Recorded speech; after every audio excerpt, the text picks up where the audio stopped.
අයියෝ හැමෝටම අද කතා කරන්න යන්නේ අද ගිනුම් වලට කාගේ ගිනුම් වලටද මුදල් වැටෙන්නේ කියලා තමයි අද මේ වීඩියෝ එකෙන් කතා කරන්නේ. මේ වගේ තොරතුරු ඉතා ඉක්මනින්ම බලන්න පුළුවන් ඉන්නේ මගේ channel එකෙන්. හරි තොරතුරු හරියටම නිවැරදිව එදා වගේම අදත් ඔයාලට බලන්න පුළුවන් ඉන්නේ මගේ channel එකෙන්. මේ වීඩියෝ එක නොදන්නවට භාෂා කරන්න. ඒ වගේම මගේ channel එකට තාමත් ඔයාලා එකතු වෙලා නැත්නම් මෙන්න මේ විදිහට දැන් මේ වගේ තොරතුරු ඉතා ඉක්මනින්ම මග අරින්න නැතුව ඔයාලට දැනගන්න නම් බලන්නම් හැමදාමත් ඔයාලට මෙන්න මේ විදිහට මගේ channel එකට එකතු වෙන්න පුළුවන්. හරියටම මේ ඊතල පෙන්න තැනින් ඔයාලා ටච් කරගන්න. මෙන්න මෙතනින් ඔයාලට සබ්ස්ක්‍රයිබ් කියලා තියෙන. එතනින් ටච් කරගන්න පුළුවන්. ටච් කරගත්තට පස්සේ බෙල් අයිකන් එකක් එන බෙල් අයිකන් උඩුම ටච් කරගන්න. ඊට පස්සේ මෙතන ඕල් කියලා තියෙනවා. එතනිමුත් ඔයාලා ටච් කරගන්න මේ ඊතලෙන් පෙන්න තැනින්. ඊට පස්සේ හරියටම ඔයාලට සබ්ස්ක්‍රයිබ් කරගන්න පුළුවන් channel එක.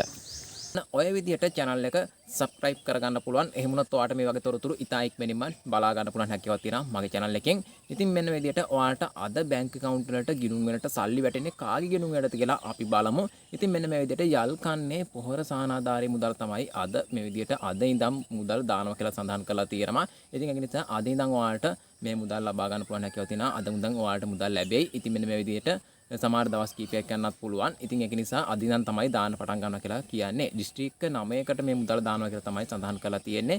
ඉතින් ඔයාලත් මේ විදිහට යල් කන්නේ මේ විදිහට කුඹුරු වගා කරා නම් ඔයාලත් මේක ලබා ගන්න පුළුවන් හැකියාවක් තියෙනවා. ඒ වගේම ඔයාලට රුපියල් 25000ක් දක්වා ඒ කියන්නේ අක්කරයක රුපියල් 25000ක් දක්වා ලබා ගන්න පුළුවන් කියලා තමයි සඳහන් කරලා තියෙන්නේ. අක්කර දෙකක් සඳහා තමයි මේ බොහොර සහනාධාරය ලබා දෙනවා කියලා සඳහන් කරලා තියෙන්නේ. ඉතින් ඔන්න ඔයාලට ඒ නිවුස් එක ඔන්න අරගෙන ආවා හරිතොරතුරු හරියටම.